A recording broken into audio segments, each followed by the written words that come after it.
Imagine a king so desperate that he turns to sorcery against God's chosen people. Imagine a prophet who longs for wealth but finds himself humbled by a donkey. This is one of the most surprising stories in the Bible, the tale of Balaam and his talking donkey.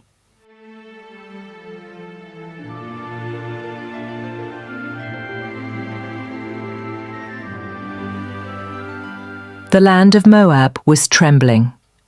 The Israelites, countless in number, had camped across the plains near the Jordan.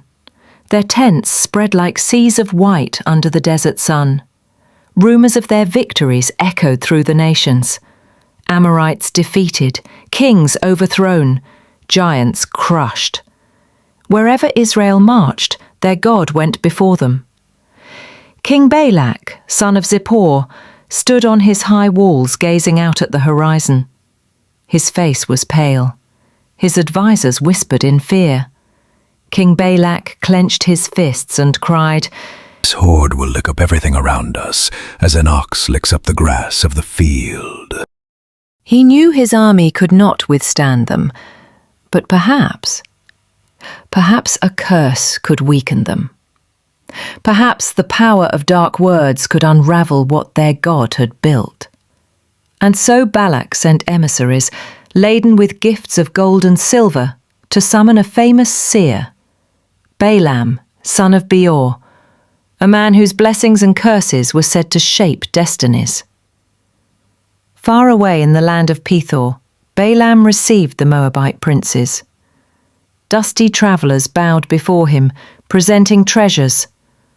Their message was urgent. "A people has come out of Egypt. They cover the face of the land and settle next to us. Come, put a curse on them, for then perhaps we may defeat them." Balaam's eyes gleamed at the riches, but he answered with caution, "Spend the night here. I will report to you what the Lord tells me." That night the God of Israel appeared to Balaam and asked, "Who are these men with you?" Balaam explained their purpose, but the Lord replied, "Do not go with them. You must not put a curse on those people, for they are blessed." At dawn, Balaam sent them away. But Balak was not deterred. He sent more princes, more power, more promises. They bowed low and said, "Let nothing hinder you from coming, for I will reward you richly." "Come and curse this people for me."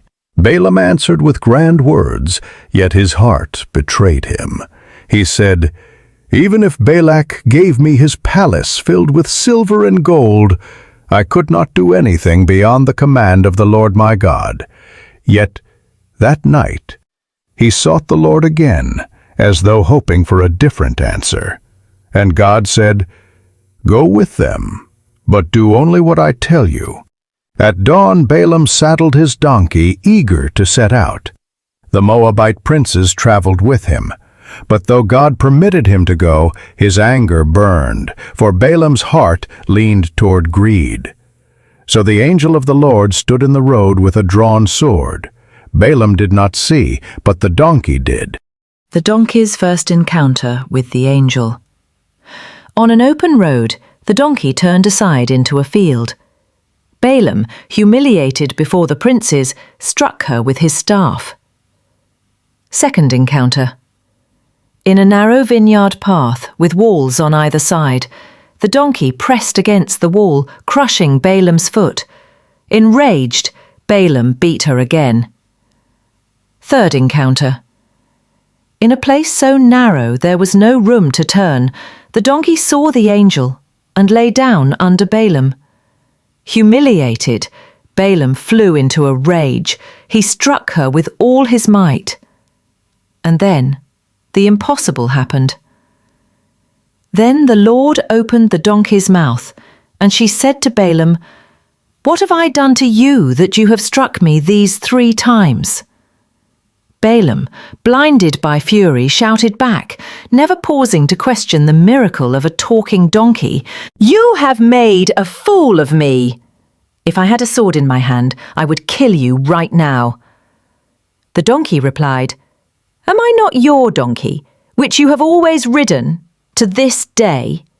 Have I ever been in the habit of doing this to you?" Balaam muttered, "No." And then the Lord opened Balaam's eyes. He saw the angel of the Lord, blazing, sword drawn, blocking the road. Terrified, Balaam fell face down. The angel thundered, "I have come to oppose you, because your path is a reckless one. The donkey saw me and turned away thee 3 times. If she had not, I would surely have killed you, but spared her." Balaam trembled. "I have sinned. I did not know you were standing against me. If you are displeased, I will turn back." The angel replied, "Go with the men, but speak only what I tell you." At last Balaam reached Moab, but as a king who isn't used to people keeping him waiting, Balak rushed to meet him with frustration.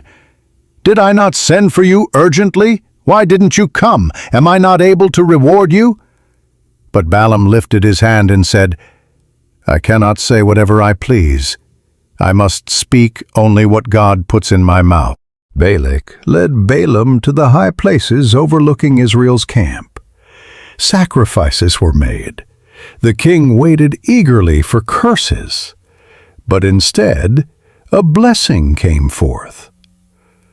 On the first oracle, Balaam said, "How can I curse whom God has not cursed? How can I denounce those whom the Lord has not denounced? From the rocky peaks I see them, from the heights I view them. Who can count the dust of Jacob, or number even 1/4 of Israel?" Balak's face twisted with anger. "What have you done to me? I brought you to curse my enemies, but you have done nothing but bless them." Balaam replied, "Must I not speak what the Lord puts in my mouth?" On another mountain, more sacrifices were offered. Again Balaam spoke, "God is not a man that he should lie, nor a son of man that he should change his mind. Does he speak and not act? Does he promise and not fulfill? The Lord their God is with them. The shout of a king is among them."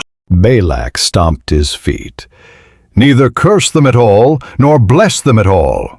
But Balaam answered, "Did I not tell you, I must do whatever the Lord says?"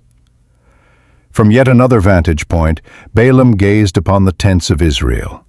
The Spirit of God came upon him, and he declared, "How beautiful are your tents, Jacob, your dwelling places, Israel. Like valleys they spread out, like gardens beside a river, like aloes planted by the Lord, like cedars beside the waters. Like a lion they crouch and lie down, like a lioness, who dares to rouse them? May those who bless you be blessed, and those who curse you be cursed." Balak's fury erupted. "I summoned you to curse my enemies, but you have blessed them these 3 times. Now flee to your place. The Lord has kept you from being rewarded." But Balaam lifted his eyes beyond the present. He saw the future, and his words rang with mystery. "I see him, but not now. I behold him, but not near. A star will come out of Jacob. A scepter will rise out of Israel. He will crush the foreheads of Moab, the skulls of all the people of Sheth." This prophecy whispered of a king yet to come, the Messiah, Jesus Christ. The story ends with Balak defeated, his plan undone. He sought curses, but the words of God turned them to blessings. Balaam, for all his greed and wavering, was forced to confess, God's will cannot be twisted by men's desires. What God blesses, no curse can undo. Even a donkey may speak truth when a prophet will not. And through Balaam's reluctant lips came a prophecy of Christ, the star of Jacob, the scepter of Israel, who would reign forever. Final lesson for today. Beware of greed and divided motives. Listen when God warns, even through the most unexpected voices. I've had cases where I interpreted what God told me to suit my fantasies and got smacked with a reality check. Trust that the blessing of God on His people cannot be overturned. If you enjoyed watching, please subscribe and come back for more Bible stories.